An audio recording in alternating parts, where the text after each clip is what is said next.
Lagi dengan Siva Official. Siva akan mengupdate tentang seputar sinetron terpaksa menikahi tuan muda. Tapi sebelum itu jangan lupa subscribe, like atau share. Sinopsis terpaksa menikahi tuan muda kali ini bermula saat Abimana terlihat memanggil David ke ruangan bayinya. Saat itu Abimana meminta David agar ruangan tersebut segera direnovasi agar terlihat indah. "Aku ingin ruangan ini segera direnovasi dan diperindah," ujar Abimana kepada David. Abimana juga saat itu ingin memberi Kinanti kejutan dengan memperindah ruangan bayi mereka. "Aku ingin memberikan kejutan untuk Kinanti, agar semuanya menjadi indah," ujar Abimana tambahnya. Abimana ingin sekali merenovasi ruangan itu karena istrinya tidak dapat menyelesaikannya sejak ia mengalami kecelakaan. "Ketika itu Kinanti mendesain ruangan ini belum sempat selesai karena keburu saya mengalami kecelakaan. Jadi aku ingin melanjutkan semua apa yang telah Kinanti inginkan. Jadi tentu dia akan merasa bahagia melihat ruangan ini begitu indah nantinya," cerita Abimana kepada David. Mendengar cerita dan keinginan Abimana, David saat itu bersedia untuk membantunya. "Baiklah tuan muda.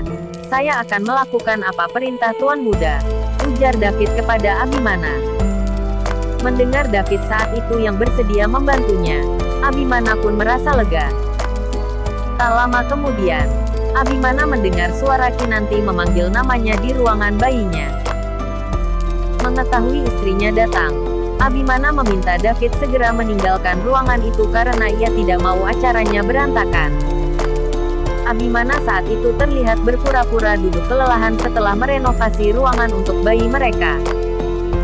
Tentu saat itu membuat Kinanti benar-benar senang dan bahagia mendapati ruangan bayi mereka kini telah sempurna dan indah. Mendapati ruangan bayinya yang telah bagus, Kinanti saat itu memprotes Abimana yang sebelumnya tak mengajaknya. "Kenapa Mas Abi melakukan hal ini sendirian dan tidak memberitahu saya?" ujar Kinanti kepada Abimana. Abimana saat itu berniat ingin memberikan kejutan kepada istrinya, sehingga berkata, "Itu namanya bukan surprise.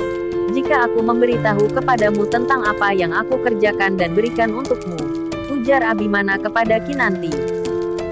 Mendengar ungkapan suaminya, Kinanti saat itu benar-benar bahagia. Bayi mereka kini tinggal menghitung bulan akan segera lahir. Terima kasih telah menonton channel saya.